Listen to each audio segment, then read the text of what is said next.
ከእግዚአብሔር መልእክት እንዲሰጣችሁ ከፈልጋችሁ ጾሙ። ደግሞ ሽልማት የሌለው ጾም የለም። እኔ በዚህ እርግጠኛ ነኝ። ሽልማት የሌለው ጾም የለም። የጾሙ መጨረሻ ላይ ሽልማት አላችሁ። ሽልማቱ ግን እናንተ በሚገባችሁ በማይገባችሁ መንገድ ሊሆን ይችላል። ያን ማስተዋል ደግሞ አስተዋይ ነፍስ ይፈልጋል። ከእግዚአብሔር ስጦታ እግዚአብሔር ምንድን ነው የሚለው? ለሙሴ በእጁ ጽፎ ሰጠው አይደል? ዛሬ ስለኛ ወበከመ ይጻፍ መጽሐፍ በቀለም ከማሁ ይጻፍ ልቡናነ በመንፈስ ቅዱስ። መጽሐፍ በቀለም እንደሚጻፈው ልባችን ምን ይላል? በመንፈስ ቅዱስ እጅነት ይጻፋል ይላል ቅዱስ ዮሐንስ አፈወርቅ። በመንፈስ ቅዱስ እጅነት ይጻፋል። ዛሬ እግዚአብሔር ልባችን እንዲጽፍበት እንዲቀርጽበት እነዚያ ቡሩካት እጆቹ ሰማይን አንጠልጥለው ያጸኑ ምድርና ሰማያትን ሁሉ የባረኩ እነዚያ የተባረኩ የእግዚአብሔር እጆች ቡሩክ እጅ ያ እጅ በልባችን እንዲጽፍ ከፈለጋችሁ ስጦታ፣ ጥበብ፣ ዕውቀት በህሊናችን ሰሌዳ እንዲጻፍ ከፈለጋችሁ ጾሙ። መደንቆር ከፈለጋችሁ ብሉ። ጾም ሰው የሐሰት አማልክትን ይሰብራል፣ አጋንንትን። ብርሃን መልበስ ከፈለጋችሁ ጾሙ። መጨለም ከፈለጋችሁ ብሉ። የሚጾም ሰው የብርሃን ልጅ ነው። ሙሴ ጾመና ምን አደረገ? ከእግዚአብሔር በአስሩ ጣቶቹ የተጻፈ ምን ሰጠው? ታቦት። አስደናቂ ነው እኮ ገር ነው እኮ አላችሁ እንዴ! እግዚአብሔር የጻፈውን መጽሐፍ ተቀበለ። ቀለል ያለ ምስላች እናንተ እኮ ከዘፋኝ ስታስፈርሙ አይደል የምትሉኝ? ያውቃችሁ ይሄ ዘፋኙን ፈርምልኝ ስትሉ አይደል የምትሉ? እግዚአብሔር የጻፈው ደብዳቤ ግርም እኮ ነው። ከሰውና ከጅብ በሆድ ማን ይበልጣል? ምን አለ? ጅብ ባሉ። እሺ ችግር የለም ባሉ ማን ይበልጣል? ጅብ አይደል? ግን ትልቁ ፍጥረት ማን ነው? በሆድ የሚበልጥ ማን ነው? ይሄ እንግዲህ ስለዚህ አንፌር ነው ማለት ነው። እኛ ከበለጥን በሆድ መብለጥ ያለብን ማን ነው? እኛ ነበር መብለጥ የነበረብን።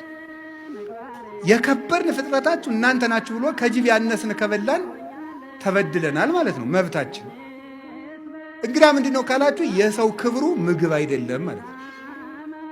ትልቁ ፍጥረት ትንሽ ይበላል፣ ያነሰው ፍጥረት ትልቅ ይበላል። ለምን?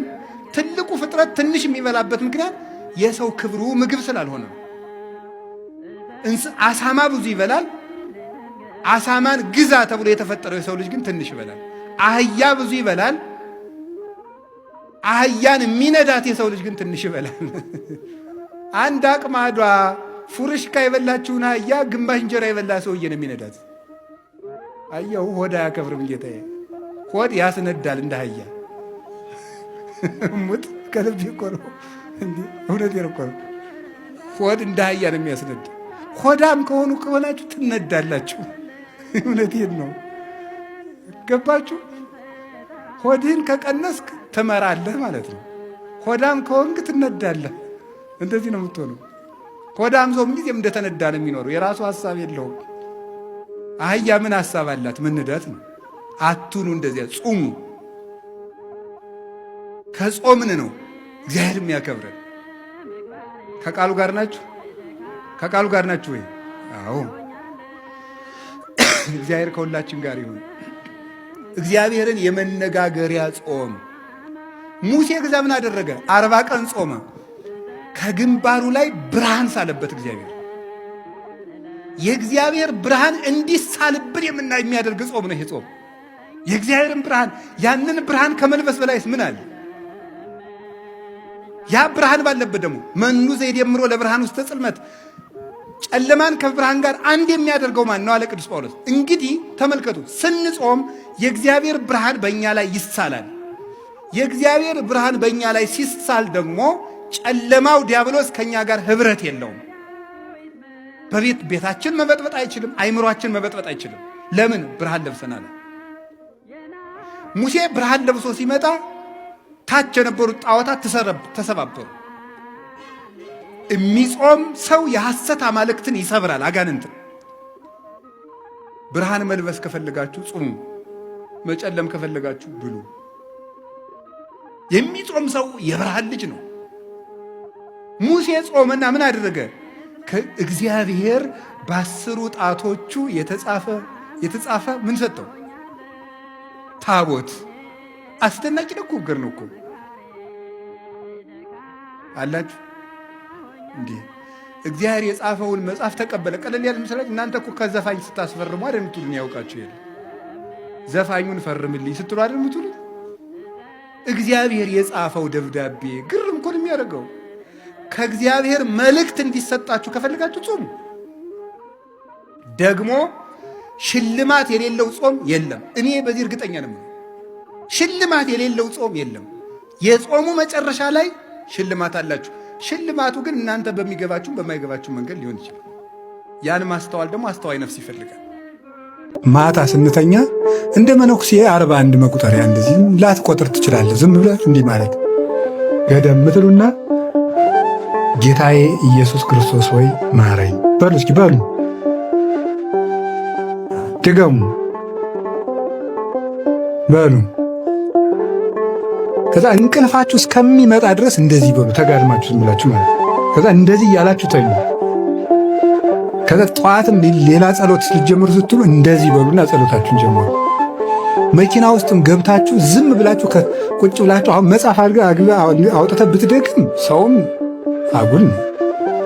ግን የሚቋረጥ ጸሎት ከሆነ ግን ድገም ዝም ብለህ ሰውን ተው እየተይ እንደው ግን ቁጭ ብለህ ዝም ብለህ ታክሲ ውስጥ ይሁን የትም ውስጥ ሁኑ ዝም ብላችሁ የትም ውስጥ ናችሁ ግጥም አድርገህ አንደበትህን ሌላ አይኩ እንትና ማክሰኞ ዕለት እንደዚህ ያለ ለምንድን ነው እኔ እንጃ እስኪ ቆይ እጠይቀዋለሁ ከምትል ዝም ብለህ ጌታዬ ኢየሱስ ክርስቶስ በሉ፣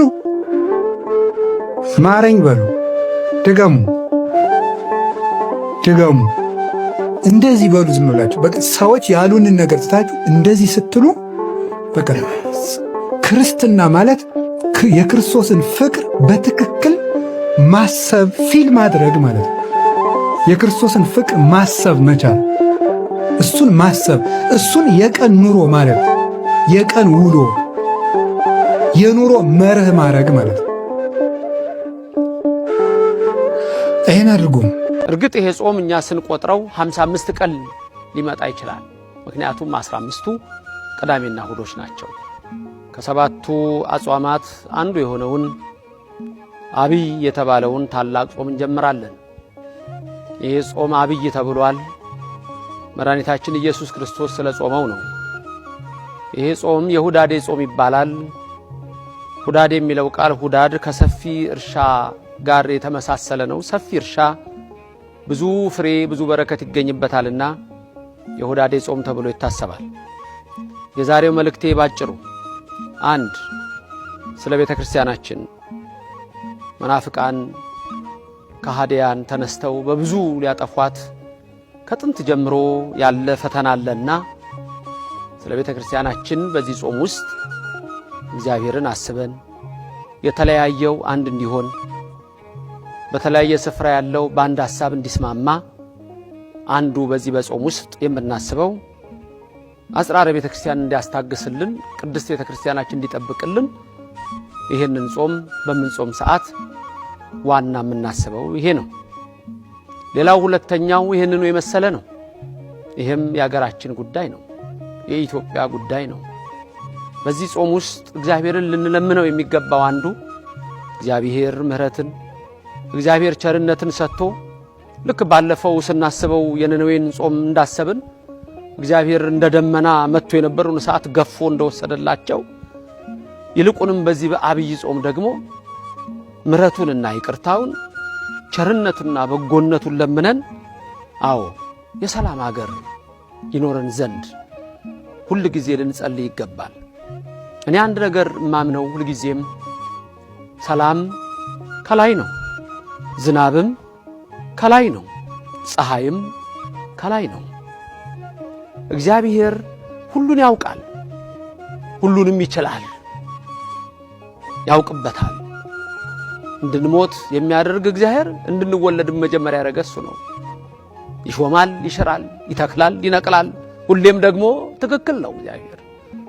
ስለዚህ በዚህ ጾም ውስጥ አንዱ የምናስበው አገራችንን የምሕረት ሀገር፣ የሰላም ሀገር፣ የፍቅር ሀገር እንዲያደርግልን በምሕረት አይኑም እንዲመለከተን ነው።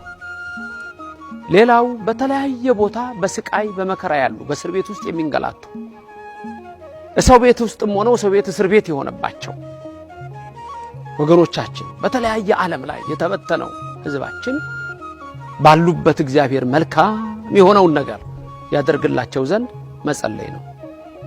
ሌላው ስለ ራሳችንም መጸለይ ነው። እግዚአብሔር ሕይወታችን እንዲባርክ ኑሯችን እንዲቀድስ ፍቅርና ሰላም እንዲሰጠን ሁሉ ጊዜ ልንማጸነው ይገባል። ይሄ አብይ ጾም አብይ ነው ብያችኋለሁ። ጌታ የጾመው ነው። 40 ቀን 40 ሌሊት ጾመ ብሎ ማቴዎስ ምዕራፍ 4 ቁጥር 1 እንደሚነግረን ጌታችን ኢየሱስ ክርስቶስ ከተጠመቀ በኋላ ሳይውል ሳያድር ወደ ቆሮንቶስ ገዳም ሄዶ 40 ቀን 40 ሌሊት ጾሟል። እርግጥ ይሄ ጾም እኛ ስንቆጥረው 55 ቀን ሊመጣ ይችላል። ምክንያቱም 15ቱ ቅዳሜና እሁዶች ናቸው። በጠዋት ቁርስ ስለሚበላ ስለማይጾሙ ከ55 15ቱ ሲነሳ 40 ይሆናል። አባቶቻችን ይህን ስራ ሰርተዋል። ሌላም ትርጉም አለው። ለአሁን ግን ይህን ነው የማስተላልፈው። በዚህ አጋጣሚ ደግሞ የምነግራችሁ ቤተክርስቲያናችንን የሚቃወሙ ሰዎች የሚያስተምሯቸው ትምህርቶች አሉና በየርዕሱ ላይ በቅርብ ጊዜ ውስጥ በተከታታይ በዚህ በጾም ውስጥ እነዚህን ትምህርቶች እንደማስተምር ይህንን ለመግለጽ ነው።